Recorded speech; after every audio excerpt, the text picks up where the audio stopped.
Përshëndetje të nderuar zonja dhe zotrin, përshëndetje të dashur miq, ja ku po ritakojemi sërish me mua Tirona Lilin, pikërisht këtu në kanalin ton Rrëfim e Jete, për të ndarë një lajm, një rrëfim në fakt që mua më ka tronditur dhe më la pa fjalë.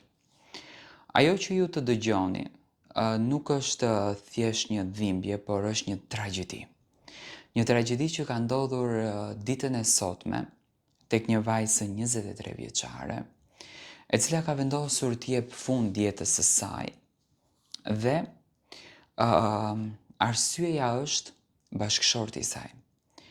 Letra e shkruar nga Xhaxhai ka tmerruar të gjithë popullin shqiptar, të gjithë janë shokuar me këtë vajzë dhe po shprehin ngushëllime tek familja për këtë dhimbje kaq të madhe. Ka lajme që lexohen edhe harohen pas pak minutash, por ka edhe ngjarje që të lënë pa fjalë, të bëjnë që të mendosh gjatë për jetën, për dhimbjen dhe për gjithçka që fshihet pas një buzëqeshjeje. Së fundmi, një ngjarje e rëndë ka tronditur opinionin publik. Një vajzë vetëm 23 vjeçe humbi jetën, ndërsa rrethanat e ngjarjes po diskutohen ngjyrësisht në rrjetet sociale. Deri në këtë moment, autoritetet nuk kanë dhënë një version zyrtar përfundimtar dhe shkaqet e sakta mbeten nën hetime. Familjarët e saj kanë shprehur dhimbjen përmes fjalëve prekse. Mesazhi i Xhaxhait, i mbushur me mall edhe me lot, ka prekur mijëra njerëz. Ai e përshkruan mbesën si një lule të bukur, një vajzë që do të mbetet për gjithmonë në zemrat e tyre. Në të njëjtën kohë, janë bërhapur komente dhe pretendime të ndryshme për arsyet që mund ta kenë çuar në këtë tragjedi. Disa persona kanë përmendur probleme personale apo lidhjen e saj të fejesës. Megjithatë, është shumë e rëndësishme të theksojmë se këto janë vetëm pretendime dhe nuk janë të konfirmuara nga autoritetet. Në raste të tilla shpesh lindin edhe pyetje: a mund ta dinim se dikush po vuante? Shumë njerëz buzëqeshin çdo ditë, dalin në fotografi, flasin me miq të por brenda tyre mund të zhvillohet një betejë e heshtur që askush nuk e sheh. Kjo histori është nënkujtesë se duhet të jemi më pranë njerëzve tanë. Një telefonat, një përqafim, apo një bisedë e sinqertë mund të bëjnë ndryshimin në jetën e dikujt. Familjet që humbin një të afërm përjetojnë një dhimbje që nuk përshkruhet me fjalë.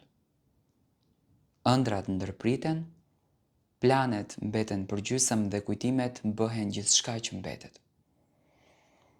Ndërsa hetimet vazhdojnë, është e rëndësishme të shmangim përhapjen e thashethemeve apo akuzave të pabazuara. Respekti për viktimën dhe familjen e saj duhet të jetë mbi gjithçka.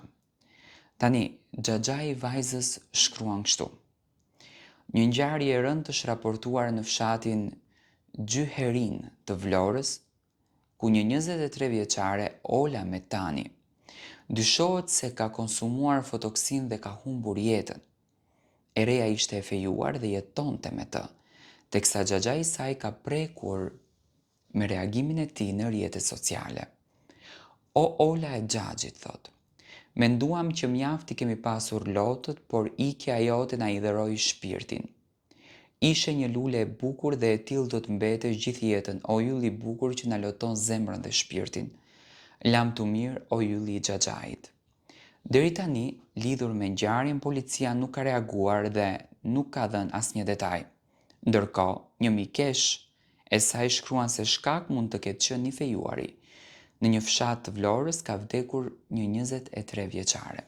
Do të thënë, mendohet, akoma nuk ka asnjë argument, asnjë fakt nga policia, mendohet që këtë vdekje të kësaj 23 vjeçare, e cila ka vendosur që të mbyt veten e saj me fotoksin, vjen nga raporti që ka patur me të fejuarin, me partnerin e saj, pasi që çifti ka jetuar në të njëjtën shtëpi.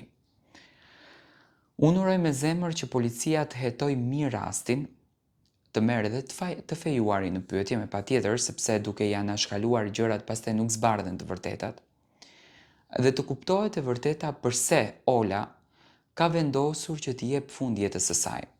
Tani, të dhënurit fund nuk është një proces i cili vjen nga hiçi, vjen nga një moment. Unë mendoj që ajo është një zinxhir i gjatë, një kalvar me vuajtje, me zënka, me dinamika, me strese, me nervozizma që e sjellën këtë situatë deri në këtë pikë, që e sjellën këtë situatë deri në këtë vendim. Nuk është e bukur që të mbyllësh ardhmërinë tënde, që të mbyllësh jetën tënde. Kjo vlen edhe për të gjithë vajzat të cilat janë në moshën e Olës. Duke vendosur që të vetë mbytesh. Ajo nuk është zgjidhja, pa marrë parasysh çfarë do problemi që të kesh. Qoftë edhe me partnerin e jetës tënde.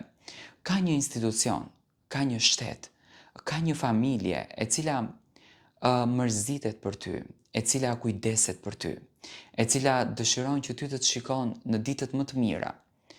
Ti mund ta hapësh zemrën tënde, nuk mundesh që të rish e ngurtësuar, të mbyllesh në vete, të rish në tension për situatën të cilën ti po e kalon. Dhe për këtë gjë, me thënë drejtën, më vjen shumë keq për vajzën në fjalë për Olën. Unë uroj me zemër që të zbardhet e vërteta, shpreh ngushëllime të sinqerta shumë për familjen e Olës, të cilët përjetojnë këtë dramë të madhe. Uroj të mos të del fajtor bashkjetuesi i saj, do të thënë i fejuari, sepse pastaj do të ishte edhe një krim më i keq, nga që në vitin 2025-2026, do të thënë fundit 2024-s, ne arrim që të humbim shumë gra, arrim që të humbim shumë femra, dhe po i humbim pas një lloj arsye, po i humbim pas një lloj kuptimi, do të thënë është një situatë e paimagjinueshme që ndodh, dhe për këtë gjë nuk duhet të marrim vendimin të vetë mbyten femrat. Femra është dhuratë e Zotit. Vajza është lulja më e bukur e këtij universi dhe duhet ta respektoj veten e saj në atë stad, dhe jo ta toleroj veten që dikush të luaj me të dhe dikush ta detyroj atë të mbytet. Ju lutem, këtë merrni si mesazh dhe shpresoj që kjo histori të zbardhet sa më shpejt.